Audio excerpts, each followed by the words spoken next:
It's 10 a.m. here in Zimbabwe's capital, Harare. Welcome to ZTN News Blitz. Let's take a look at our top stories. Zimbabwe's President's office under quarantine over COVID-19. Coronavirus bombshell. Parirenyatwa has 5 ventilators. South Africa announces 3-week lockdown over coronavirus. Boris Johnson announces the most draconian lockdown in British history. The late Zororo Makamba, who succumbed to the coronavirus yesterday, had been in contact with Office of the President and Cabinet officials. They have since been placed under quarantine. Officials from the Ministry of Finance and Economic Development are also in self-isolation after they got into contact with him last week. Deputy Chief Secretary, Presidential Communications, George Charamba, spoke to ZTN. Well, yes, I must confirm that Zororo, the late departed, actually paid a visit to both the Ministry of Finance as well as the Office of the President and Cabinet. In the course of that visit, he came in contact with 3 staff members from our office. Those have since been put on 21-day quarantine, apart from other measures that the medical team has recommended. But I could also advise you that on Sunday, this last Sunday, our offices were fumigated for purposes of ensuring that there's decontamination.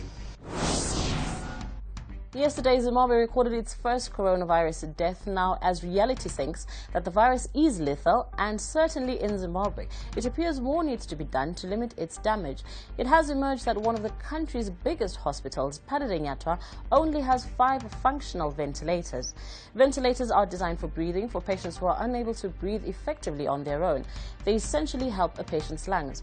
Zimbabwe's Director of Epidemiology and Disease Control, Dr. Portia Manangazira, spoke to ZTN. 10 ICU beds, but they only have like 5 functioning. So they're supposed to have 10 ICU beds, 10 critical care, and 10 high dependence units, but they only have 3 of each. So they are short.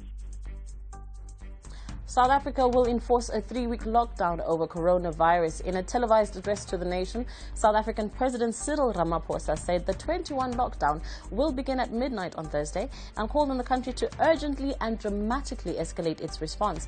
As of Monday, South Africa has more than 400 confirmed cases of COVID-19, according to Health Minister Zweli Mkhize, the highest number so far for any country in Africa, according to the World Health Organization.